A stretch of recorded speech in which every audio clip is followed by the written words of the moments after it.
Good morning, students. In this class, we are going to discuss about the binary search tree and forest. Last class, we discussed about the binary tree traversals. In-order traversal, pre-order traversal, post-order traversals. So today, we are going to discuss about the binary search tree. So already we have discussed about the binary tree, binary search algorithms, each and everything. The binary search tree is a data structure that quickly allows us to maintain a sorted list of numbers. It is called a binary tree because each tree node has a maximum of 2 children, left side and right side. It is called a search tree because it can be used to search for the presence of a number in 0 log n time. A binary tree follows one simple rule that each parent has, that is each parent node has no more than 2 child nodes. Whereas a binary search tree is just a variant of a binary tree which follows a relative order to how the nodes should be organized in a tree. That is the binary search tree. A binary search tree, that is BST, is a tree in which all the nodes follow the below mentioned properties. So what are the property? The value of the key of the left subtree is less than the value of its parent node's key. What is parent node? That is a root node. The topmost node, that is a parent node. The next property, the value of the key of the right subtree is greater than or equal to the value of its parent node's key. Parent node's key, that is a root node key. So, the binary search tree divides all its subtrees into two segments, that is a left subtree and the right subtree.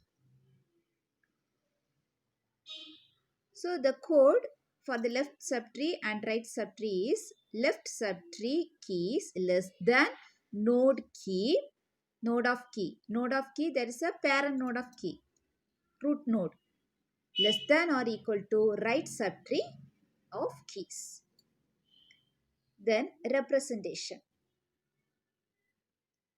Binary search tree is a collection of nodes arranged in a way where they maintain binary search tree properties. Each node has a key and an associated value. While searching, the desired key is compared to the keys in binary search tree, and if found, the associated value is retrieved. So this is one of the example for the pictorial representation of binary search tree. Here one root node. The root node has the value is 27. It has left child and right child 14 and 35. Then 14 has two more child 10 and 19. Then 36. The node 36 has two more children, that is the node 31 and 32. So 21 is the root node. From this example, we observe that the root node key 27 has all less valued keys on the left subtree and the higher valued keys on the right subtree. So this example satisfies the binary search tree property.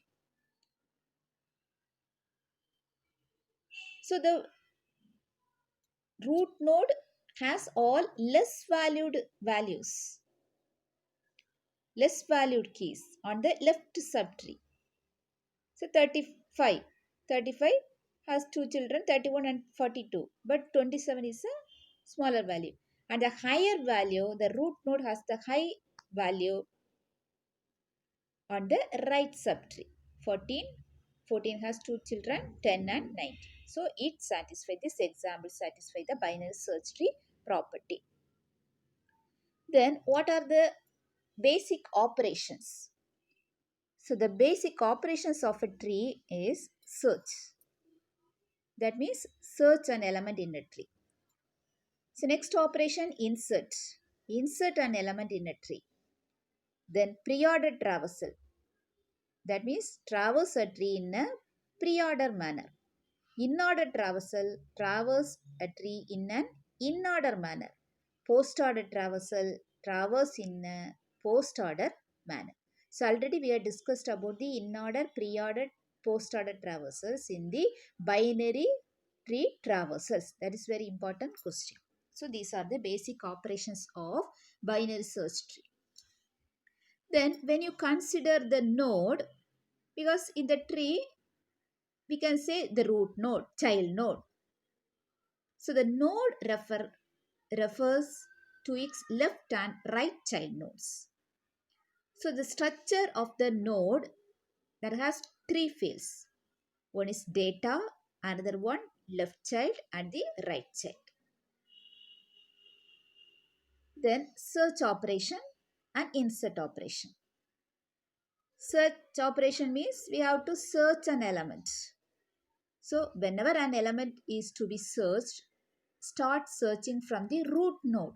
Then if the data is less than the key value, search for the element in the left subtree. Otherwise, search for the element in the right subtree. Okay, so always searching starting from the root node. If the data is less than the key value, search in the left subtree. Otherwise, search in the right subtree. That's a search operation. Then insert operation, whenever an element is to be inserted, first locate its proper location. Start searching from the root node. Then, if the data is less than the key value, search for the empty location in the left subtree and insert the data. Otherwise, search for an empty location in the right subtree and insert the data. So, insert operation. Next, forest.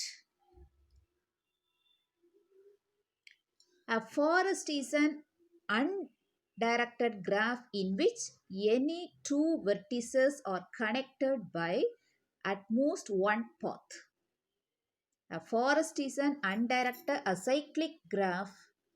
A forest is an undirected acyclic graph. So all of whose connected components are trees. In other words, we can say a graph consists of a disjoint union of trees. That is a forest. Simply we can say a forest is a set of disjoint trees. This is a definition for forest. You consider one example. Example tree, the A node. A node is a root node, has two children B and C. B has three children D, E, F. C has two children G and H. Then E node has two more child I and J. G has one child K. Okay. This is the example tree. From this example tree, we can get the forest. So the forest of the given example tree is two subtrees. That is B. Now the B in the forest, the B is a root node. B has three childs. And again E has two more child I and J. Another one, another subtree C. C is a root node. Then G and H are the children of the node C. Then G has only one child K. So this is the forest. So the first one is the example tree. From this example tree, we can define the forest. Okay. Then, so another example. A forest is a set of n greater than or equal to 0 disjoint trees. So in this example, first the forest then the binary tree. Okay. So normally from the binary tree we can get the forest. So you first you consider the binary tree. The tree root node is A, then left and right B and E. Then B has right child C. C has one more right child D. Then E has two more children F and G. Then G has one more child, left child. Then the B has one more child. Okay. So from this binary tree we can get the forest. Okay. So here the forest. Otherwise, these are the forests. From these forests we can define the binary tree. So next topic is transform a forest into a binary tree. So this is the example. Transform a forest into a binary tree. So to transform, in the above example, there is one of the example for transform a forest into a binary tree. Because first we define the forest. From this forest we can define the binary tree. Okay. So the algorithm is, we consider from this example T1, T2 up to Tn a forest of trees. B of T1, T2 up to Tn is a binary tree corresponding to this forest. So algorithm is, first one, empty if n equal to 0. Well, if there is no node, that is empty. N equal to 0, there is no nodes. Empty. Number 2 has root equal to root of T1, has left subtree equal to B of T11, T12 up to T1m, has right subtree equal to B of T2, T3, up to Tn. This is the algorithm for transform a forest into a binary tree. Okay, so transform a forest into a binary tree. This is the example. Okay, forest to binary tree. So this is the last slide. There is an algorithm for transform a forest into a binary tree. Forest is very important. Sorry, understand students? Study well. Thank you students.